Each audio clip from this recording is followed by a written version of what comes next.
Okay, we've had a few people ask us about our setup, so we're going to do that. But before we started, I just had to show you where we are. We're below this beautiful canyon wall. We're staying at Carnier Gorge, and there's my gorgeous husband.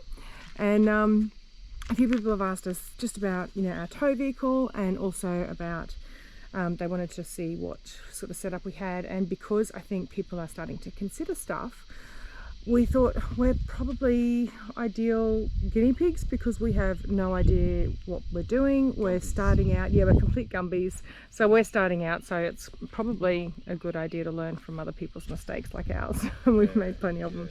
So anyway, here we go, I suppose. I'm just trying to get no glare. There we go. Okay, Yeah. So the tow vehicle is the Ram 1500 2019 DS model, 5.7 Hemi V8 engine, which, with fuel prices being the way they are, is probably not the best right now, but it is what it is. We're all in the same boat together, but it does the job. Okay, so the van fully laden is 3.5 tonne. It's got a 2.7 tear weight, so this does the job pretty well. And we've been up some pretty steep hills, 20% climbs, up the range to Toowoomba, up here to Carnier Gorge and various other places. And yeah, the engine's working, but it does the job. It gets 3.5 tonnes up the hill pretty well. So the biggest challenge for us was actually finding a tow vehicle. We had the van sorted out. We had to get the tow vehicle, and luckily a friend of ours came up and sold us both the Ram and the van. So we thought Ram and a van. RAV. There we go.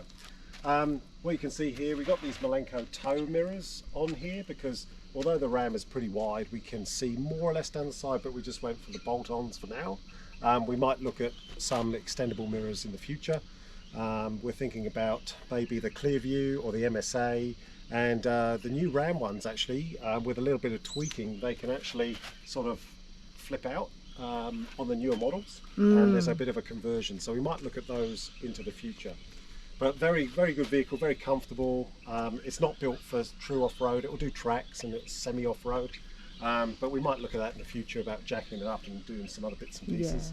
But for the time being, this is it. In the back, what we liked about it is we can fold the seats up, so that's no problem at all. And then what we have is this opportunity here to store umbrellas and other items underneath. And then we've got 2 folding bikes that fit into the back, so that's great for us. They're in a that's Rachel's one with the basket sticking out. My other one's buried underneath an esky on the other side.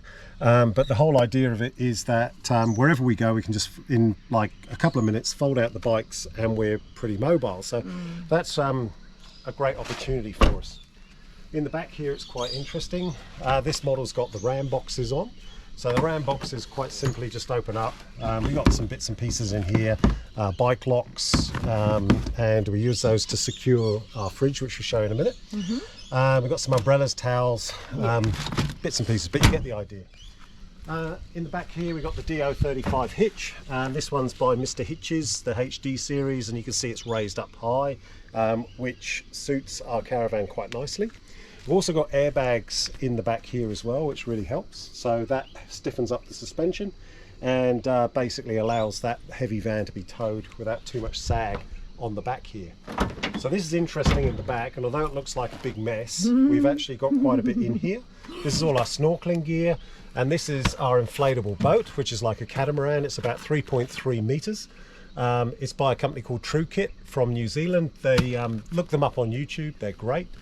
They provide real flexible boats for camping, and we were fortunate enough to find this one secondhand. And we've been out a couple of times on it, most recently to Noosa, along the Noosa River. And I'll quickly just fold this back, this tonneau cover, because we've also got the engine up the front, the outboard motor. And so what you can see when I fold this back is the complete setup. So the back of the car is basically full of boat and boat gear. So there's an engine right up the front there. I'm not going to get that out now. You can see the fuel tank. We've got Max Tracks just in case we get stuck somewhere. It's actually called Tread Pro, but it's the same principle. And we've actually got a Bimini cover in there as well. But the good thing about that is that the motors actually, if you point out that Yeah. that shelf, it's actually secured and Yeah. locked in. So if I take some of these, just grab that, Rach. You can see that these rams come with a divider, and that sort of locks that in. And underneath this gump, you can just see the motor housing there, the Suzuki 15 horsepower, and that's locked in there. That's not going anywhere. So the 15 horsepower motor is up there. I made up a little crib with a little bit of telecom line, so that if I remove this support here, I can just pull the motor out. So it's got a bit of thinking about it, and that gives us real flexibility with the boat. So we can go fishing, we can go boating, we can go exploring, and it's a bit of fun. So yeah, totally enjoy that one. So I'll just put that back in a minute, but you get the idea. And pretty much the same on this side. Nothing really much else to talk about with the Ram. You know, it's built for towing. It does the job pretty well. Very comfortable. Great visibility from the Ram. So when you're driving along, and the key decision point for us was whether Rach could drive the van and feel comfortable and confident in the Ram. And she could, because they are a long vehicle, they're a wide vehicle. And people often ask, oh, well, how do you get on at all the car parks around Coles and Woolies, underground, etc.? Well, generally we don't go underground in it. That's the reality. We don't go underground. Yeah. However, what we do is park a little distance away, and that works well for us. And then it doesn't matter so much if the back end sticks out a little bit. You know, to each their own. Land Cruisers and Patrols are just not available at the moment. Up to a 2-year waiting list for some of those. So this was an opportunity that came along and we grabbed it. Yeah, and we like the seized it. storage, and you don't get as much storage. Yeah, on the I'm not others. confident I'll get this in the back, this amount of storage in the back of the Land Cruiser or the Patrol, possibly with the seats folded down. But the nice thing about this is it's separated here, so this is kind of like a dirty area, and we've got a cleaner area that's in the actual So we can cab. still, we don't have to take those bikes with us in that every time. Yeah. But the point is that we can have, you know, those 2 bikes, we can have a, you know, caravan tinny essentially in the back here, or we could have passengers in the back and we could still Yeah. have all this storage. And we got So, split yeah. seats as well. So, Yeah. you know, when friends or family want to travel with us, we might look at different options, and we'll have the passengers in this vehicle and use this back end for storage, and we'll leave the boat at home. So, Yeah, yeah. So we'll probably pause that there, and then we'll go on to the caravan. sounds good.